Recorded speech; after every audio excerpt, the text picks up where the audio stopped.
Hello, friends. Welcome to today's daily devotion. I'm Kerry Wood, pastor of the Goldston Methodist Church in Goldston, North Carolina. And this week for the God Box, we are looking at the question of what does the Bible say about cremation versus burial. And today we're looking at another Old Testament passage. We're looking in the book of Ecclesiastes, and you may recognize some of these words because they were turned into a popular song about 40 or 50 odd years ago. This is Ecclesiastes 3, verses 1 through 8, and then verse 20, and it is a time for everything. I invite you to grab your own Bible, open it up to Ecclesiastes 3, and share these words together with me. There is a time for everything, and a season for every activity under the heavens. A time to be born, and a time to die.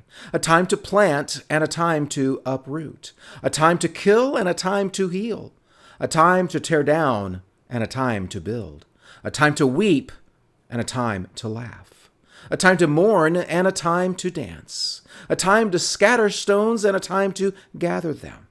A time to embrace, and a time to refrain from embracing. A time to search, and a time to give up. A time to keep, and a time to throw away.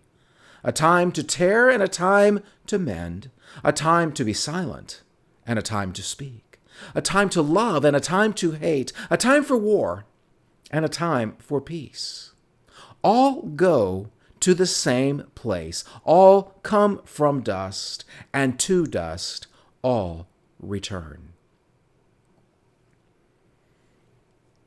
There is a time for all of the activities that we do as human beings.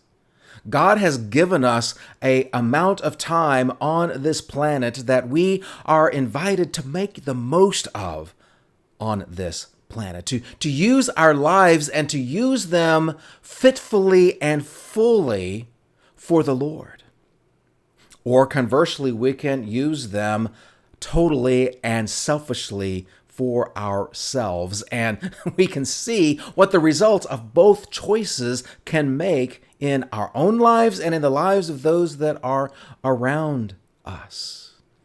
But if there is a time for everything, a time to be born and a time to die, what does that have to say about how bodies should be disposed?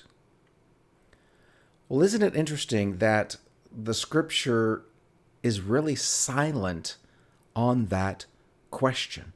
Again, it just refers to the idea that we are of dust, and to dust we will return.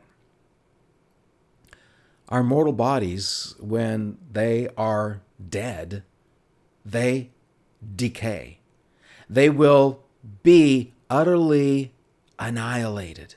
And all of what makes the body gets absorbed by other creatures, from the microbiobes to the insects to the animals that eat the insects to the animals that eat the animals that eat the insects, and the whole experience of life continues. Now, I don't believe in Disney's circle of life as in a reincarnation kind of thing, but as far as the microbial aspects of what our planet does, yes, this planet recycles, including human remains. So, while this might be an interesting question of cremation versus burial, I wanted to use the first 2 days of this study to focus not so much on the aspect of death, but rather the purpose of life.